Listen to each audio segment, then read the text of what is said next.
MLBB proudly present Mobile Legends Bang Bang in collaboration with SpongeBob SquarePants. Talaga naman napakaganda naman ito mga kaibigan. Ang angas ng loading screen ngayon no. Ang hamang-ha ka talaga Monton. Kung sino-sino na lang kinukulab mo. Kaya naman hindi basta-basta nalalaos ang Mobile Legends dito. At isa to sa pinaka nagustuhan ko napakaangas. At talaga namang yung kulay pa lang ng loading screen mga tol ay talagang gustong gusto ko. Di na ako magtataka kung isang araw pati si Doraemon ay nandito na sa Mobile Legends. Ay talaga naman pag nangyari yon. Masayang-masaya nga pala ako dito sa collaboration na to. Paano ba naman? Itong si Cyclops na iisa lang ang mata. Dito sa collaboration na to, abay dalawa na. Eh baka SpongeBob yan. Pero bakit hindi nyo naman sinama dyan si Kadita? Naman yan napakalinaw ba naman ang tubig?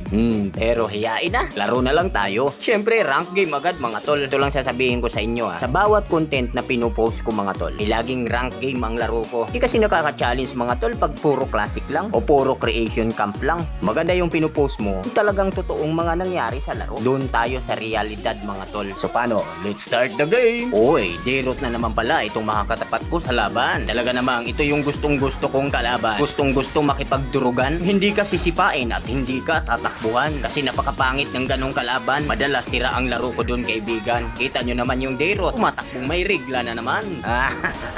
At dahil nga dito mga tol, tumakbo yung Derot. Eto, tulungan muna natin yung core natin. Try mo, sumilip na yung core nila. Ay talaga naman, buti naman. Ala core, takbo ka na.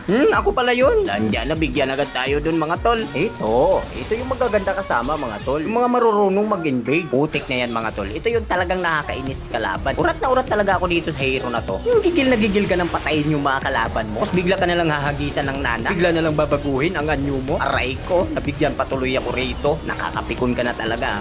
Paano nangyari yun? Napatay lang ako ng aking mga kalaban mga tol. Bigla na lang sumabog yung turi nila. Grabe, lakas ko talaga no? O talagang malakas yung mga kasama ko.